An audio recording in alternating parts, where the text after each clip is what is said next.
भारतीय राजनीति के 10 ऐसे नेता जिन्होंने अपनी पार्टी से बगावत की और फिर खुद स्वीकार किया कि यह उनके करियर की एक बहुत बड़ी गलती थी। नंबर 10 पर आते हैं सुब्रमण्यम स्वामी जी। भारतीय राजनीति के सबसे अनप्रेडिक्टेबल और बेबाक खिलाड़ियों में से एक। साल 1999 की बात है। दिल्ली के एक 5 स्टार होटल में चाय की प्यालियाँ खनक रही थीं। एक तरफ सुब्रमण्यम स्वामी जी थे, दूसरी तरफ जयललिता जी और सोनिया गांधी जी। इस एक चाय की चुस्की ने इतिहास बदल दिया। अटल बिहारी वाजपेयी जी की सरकार सिर्फ एक वोट से गिर गई। पूरे देश में खलबली मच गई। लेकिन राजनीति में जो आज मास्टर स्ट्रोक दिखता है, कल वही सबसे बड़ी गलती साबित हो जाता है। सालों बाद जब सुब्रमण्यम स्वामी जी से इस बारे में पूछा गया तो उन्होंने बिना किसी झिझक के अपनी गलती मानी। उन्होंने सरेआम कबूल किया कि 1999 में वाजपेयी सरकार को गिराने में भूमिका निभाना और जयललिता जी व सोनिया गांधी जी का साथ देना उनके जीवन की सबसे बड़ी राजनीतिक भूल थी। जो तीर कमान से निकल चुका था उसने भाजपा को तो नुकसान पहुंचाया ही, खुद स्वामी जी के राजनीतिक करियर पर भी लंबे समय के लिए ब्रेक लगा दिया। पर रुको, ये तो बस शुरुआत है।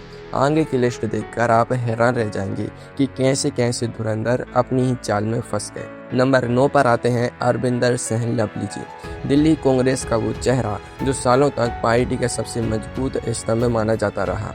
लेकिन 2017 के एमसीडी चुनाव से ठीक पहले दिल्ली की राजनीति में एक बड़ा धमाका हुआ। पार्टी आलाकमान से नाराजगी क्या बढ़ी, लवली जी ने रातों रात पाला बदल लिया और भाजपा में शामिल हो गए। कांग्रेस के खेमे में हड़कंप मच गया। लगा कि दिल्ली में कांग्रेस का बचा कुचा किला भी ढह गया। लेकिन रुकिए, असली ड्रामा तो अभी बाकी था। भाजपा की बंदिशें और वहां का अनुशासित माहौल लवली जी के मिजाज को रास नहीं आया। महज 9 महीने के भीतर ही उनका मुंह भंग हो गया। 2018 में वे वापस अपनी पुरानी छत के नीचे लौट आए। वापसी करते ही उन्होंने भरे मंच से माना कि भाजपा में जाना उनके जीवन का एक वैचारिक रूप से गलत और अति भावुक फैसला था।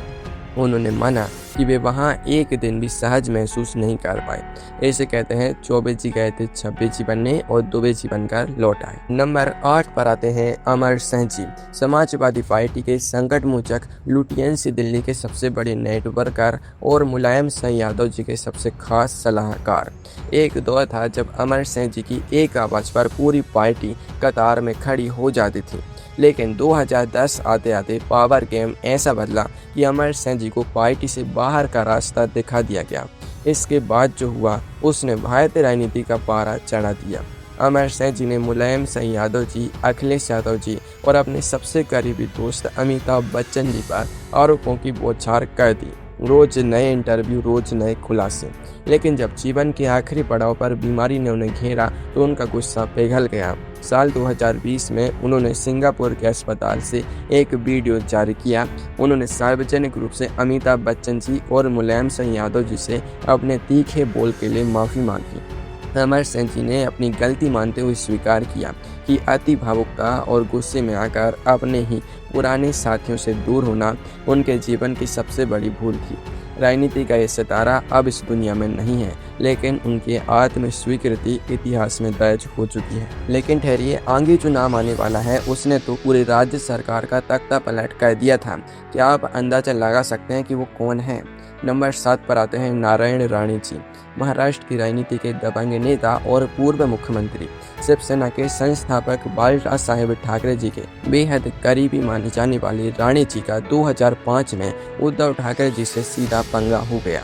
अहंकार की लड़ाई इतनी बढ़ी कि राणे जी ने शिवसेना से बगावत कर दी और अपने समर्थकों के साथ कांग्रेस में एंट्री मार ली। लगा कि अब महाराष्ट्र में नया इतिहास लिखा जाएगा। लेकिन कांग्रेस का धीमा और गुटबाजी से भरा कल्चर राणे जी के तेज तर्रार काम करने के तरीके से मेल ही नहीं खाता था। सालों तक घुटने के बाद राणे जी ने सार्वजनिक रूप से कबूल किया कि शिवसेना छोड़ना और कांग्रेस में जाना उनकी जिंदगी की सबसे बड़ी राजनीतिक भूल थी।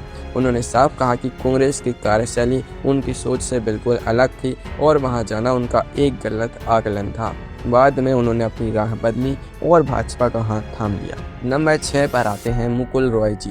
तृणमूल कांग्रेस यानी टीएमसी के चाणक्य और ममता बनर्जी जी के सबसे भरोसेमंद राइट हैंड। 2017 से पहले पश्चिम बंगाल में टीएमसी के हर छोटे बड़े फैसले के पीछे मुकुल रॉय जी का ही दिमाग हुआ करता था, लेकिन फिर अचानक ममता जी से उनके मतभेद इतने गहरे हो गए कि उन्होंने टीएमसी को अलविदा कह दिया और भाजपा में शामिल हो गए।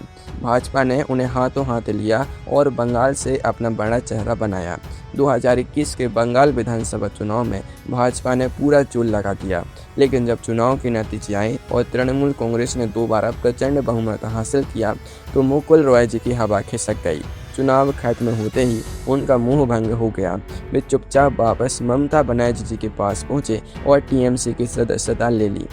घर वापसी करते ही उन्होंने मीडिया के सामने माना कि टीएमसी छोड़ना और भाजपा में जाना उनकी भारी राजनीतिक भूल थी। उन्होंने कहा कि वे अपने पुराने घर में आकर ही असली सुकून महसूस कर रहे हैं। सोचिए, अगर बंगाल का चाणक्य अपनी चाल में चूक गया तो नंबर 5 वाला नेता तो अपने ही गढ़ में चुनाव हार गया था। आगे देखिए खेल कैसे पलटता है। नंबर 5 पर आते हैं जगदीश शेट्टर जी, कर्नाटक के पूर्व मुख्यमंत्री और लिंगायत समुदाय के बड़े चेहरे। 2023 के कर्नाटक विधानसभा चुनाव से ठीक पहले भाजपा ने जब उनका टिकट काटा तो शेट्टर जी का गुस्सा 7वें आसमान पर पहुंच गया। दशकों पुरानी निष्ठा को एक झटके में किनारे रखकर उन्होंने भाजपा से बगावत कर दी और सीधे कांग्रेस का गमछा पहन लिया। कांग्रेस ने उन्हें हाथों हाथ टिकट दिया, लेकिन जनता का गणित कुछ और ही था। शेट्टर जी अपनी ही पारंपरिक सीट से चुनाव हार गए। कांग्रेस में रहकर भी वे अलग थलग पड़े रहे।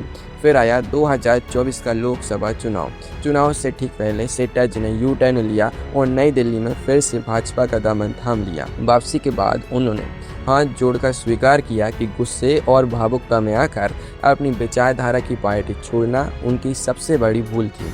उन्होंने माना कि भाजपा ही उनका असली घर है और वे भटक गए थे। नंबर 4 पर आते हैं बाबूलाल मरांडी जी, झारखंड के पहले मुख्यमंत्री और आदिवासियों के सर्वमान्य नेता।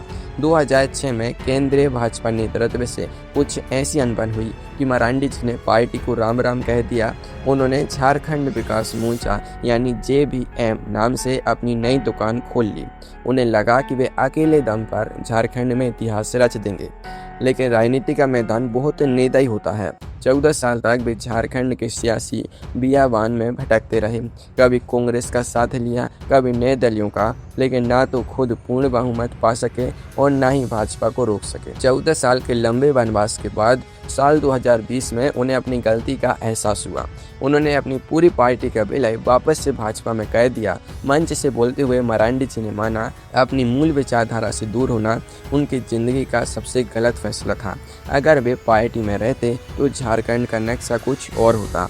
14 साल का ये नुकसान उनकी राजनीतिक जिंदगी का सबसे बड़ा सबक बन गया। अगर आपको लग रहा है कि 14 साल का वनवास सबसे बड़ा था तो रुकिए, नंबर 3 के नेता ने तो अपनी ही बनाई पार्टी की लंका जला दी थी। नंबर 3 पर आते हैं VS येदियुरप्पा जी, दक्षिण भारत में भाजपा के पहले मुख्यमंत्री और कर्नाटक के निर्विवाद नेता। साल 2012 में केंद्रीय नेतृत्व से ऐसी तनातनी हुई कि येदियुरप्पा जी ने बागी तेवर अपना लिए। उन्होंने भाजपा को ठेंगा दिखाया और कर्नाटक जनता पक्ष यानी KJP नाम से अपनी अलग पार्टी बना ली। 2013 के कर्नाटक विधानसभा चुनाव में उन्होंने भाजपा का वो नुकसान किया जिसकी भरपाई होना मुश्किल था। येदियुरप्पा जी की वजह से भाजपा चुनाव हार गई और कांग्रेस सत्ता में आ गई। हालांकि येदियुरप्पा जी खुद भी कुछ खास कमाल नहीं कर पाए। दोनों तरफ सिर्फ और सिर्फ तबाही हुई। 2014 के नरेंद्र मोदी जी की लहर आने से ठीक पहले येदियुरप्पा जी को अकल आई। उन्होंने अपनी KJP का विलय वापस BJP में कर दिया। उन्होंने खुले दिल से स्वीकार किया कि पार्टी से अलग होने का फैसला एक भारी भूल थी, जिसने उनका और भाजपा दोनों का अकल्पनीय नुकसान किया। नंबर 2 पर आती हैं उमा भारती जी, राम मंदिर आंदोलन की फायरब्रांड नेता और मध्य प्रदेश की पूर्व मुख्यमंत्री। उमा भारती जी के तेवर हमेशा से बेबाक रहे हैं। 2004 में लाल कृष्ण आडवाणी जी के साथ टीवी कैमरों के सामने हुई उनकी बहस को कौन भूल सकता है। अनुशासनहीनता के आरोप में 2005 में उन्हें भाजपा से बाहर का रास्ता दिखा दिया गया। उमा भारती जी ने गुस्से में आकर अपनी नई पार्टी भारतीय जनशक्ति पार्टी बना ली। उन्होंने मध्य प्रदेश की सड़कों पर पसीना बहाया, रैलियां की, लेकिन चुनावी नतीजों ने उन्हें धरातल पर ला खड़ा किया।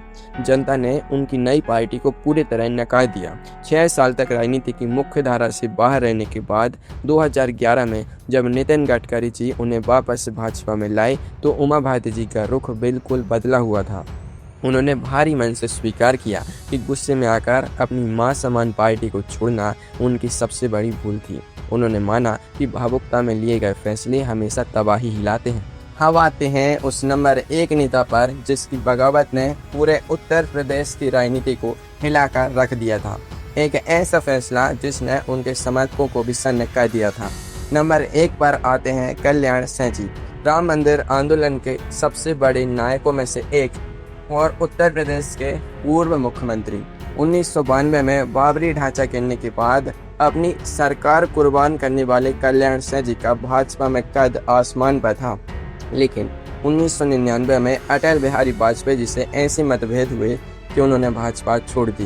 पहली बार तो वे भाजपा में वापस आ गए, लेकिन 2009 में उन्होंने जो किया उसकी किसी ने कल्पना भी नहीं की थी। कल्याण सिंह जी ने भाजपा छोड़कर अपने सबसे बड़े राजनीतिक विरोधी मुलायम सिंह यादव जी की समाजवादी पार्टी से हाथ मिला दिया। जिस नेता ने जीवन भर हिंदुत्व की राजनीति की, वो अचानक सपा के मंच पर दिखने लगा। इसका नतीजा ये हुआ कि उनका अपना कोर वोट बैंक उनसे छिटक गया। सपा कार्यकर्ताओं ने भी उन्हें दिल से स्वीकार नहीं किया। कल्याण सिंह जी पूरी तरह अलग थलग पड़ गए। अपनी इस ऐतिहासिक चूक का एहसास उन्हें बहुत जल्द हो गया। कुछ ही समय बाद उन्होंने सपा का साथ छोड़ दिया और भाजपा में वापस लौट आए। कल्याण सिंह जी ने सार्वजनिक मंचों से बार बार इस बात को दोहराया। उन्होंने रोते हुए तक कहा कि समाजवादी पार्टी के साथ जाना और भाजपा को छोड़ना मेरे जीवन की सबसे बड़ी राजनीतिक और नैतिक भूल थी। उन्होंने माना कि उस एक फैसले ने उनके पूरे राजनीतिक जीवन के तब पर पानी फेर दिया था।